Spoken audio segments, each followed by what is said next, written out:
بسم اللہ الرحمن الرحیم۔ السلام علیکم دوستو، اپنی نیکسٹ ویڈیو کے ساتھ آپ کو ویلکم کرتا ہوں اپنے اس چینل میں۔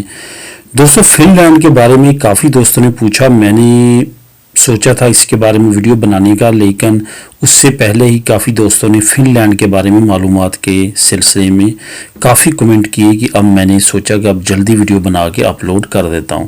تو آج یہ جو ویڈیو ہے یہ فن لینڈ کے متعلق ہے۔ فن لینڈ پہ بات کریں گے، کیسا کنٹری ہے، وہاں پہ رہنا بہتر ہے غیر ملکیوں کے لیے، کیسی اوورال کنڈیشن ہے، میڈیکلی، ورک اور فیملی بینیفٹس۔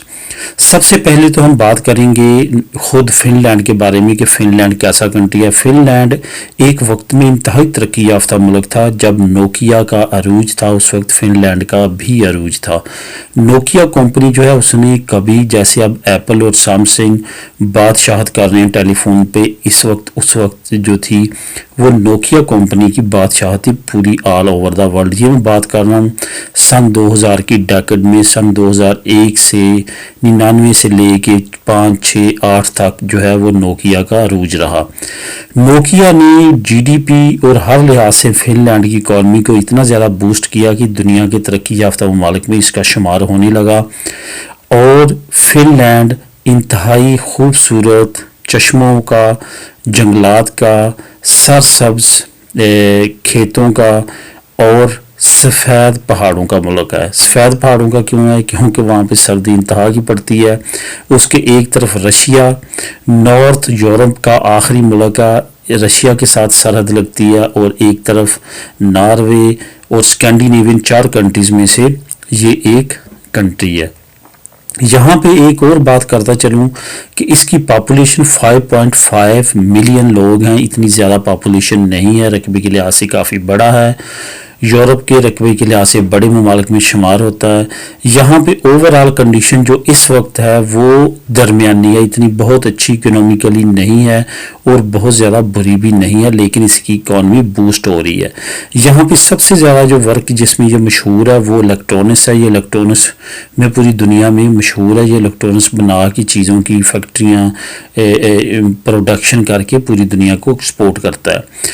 فن لینڈ میں جو سب سے اہم بات ہے وہ یہ ہے کہ یہاں کی جو سردی ہے وہ تقریباً کوئی بھی اور یورپی ملک نہیں ہے جہاں پہ اتنی زیادہ سردی پڑتی ہو، کیونکہ یہ اس سطح پہ موجود ہے جہاں پہ یورپ کا آغاز ہوتا ہے رشیا کے بعد، اور رشیا کی سائبیریا اور ایریاز آپ کو پتہ ہے کہ وہ رشین سائڈ پہ سب سے زیادہ ٹھنڈے ہیں۔ یہ حالانکہ یورپ سائڈ پہ سب سے پہلا ملک ہے، لیکن یہاں پھر بھی سردی پڑتی ہے، ایون ناروے سے بھی زیادہ سرد ملک ہے۔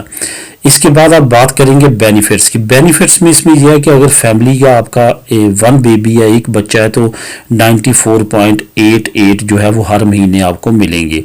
اگر 2 بچے ہو جاتے ہیں تو دوسرے بچے کا پلس ہو جائے گا ساتھ 104.84 آپ کو یورو ملنا شروع ہو جائیں گے۔ تیسرے بچے پہ 133.79 ملنا شروع ہو جائیں گے۔ یہ ہر بچے کا علیحدہ ملے گا۔ اگر آپ کے 3 بچے ہیں تو 94 + 104 + 133، یہ ٹوٹل 333.51 یورو جو ہے وہ ہر مہینے آپ کو ملے گی اگر 3 بچے ہیں۔ اگر کم میں 1-2 ہیں تو اس حساب سے وہ میں نے آپ کو بتا دیا۔ 17 سال کی عمر تک آپ کو یہ ملتے رہیں گی۔ یہ اسکینڈینیوین کنٹریز میں سے ایک امیر ملک ہے۔ اس میں جو ہے وہ زیادہ تر جو میں نے بتایا کہ پروفیشن ان کا کیا ہے وہ ہے۔ تو اس کے بعد جو سب سے اور مین چیز ہے وہ یہ ہے کہ یہاں پہ ڈاکومنٹس لینے بہت زیادہ مشکل نہیں ہے، ڈاکومنٹس لیگل کرنے میں یہ آسان ہے، لیکن وہاں پہ رہنا اور اس حساب سے ہمارے لوگوں کا یوز ٹو ہونا اتنا ایزی نہیں ہے، لیکن اپنی کمیونٹی بہرحال وہاں پہ رہ رہی ہے۔ سہولتیں بھی اس حساب سے اچھی ہیں، اچھا ملک ہے۔ اوورال اسکینڈینیوین جتنے ملک ہیں ان میں اس کا شمار بھی اچھی کنٹری کے طور پہ ہوتا ہے، اور یورپی یونین میں بھی۔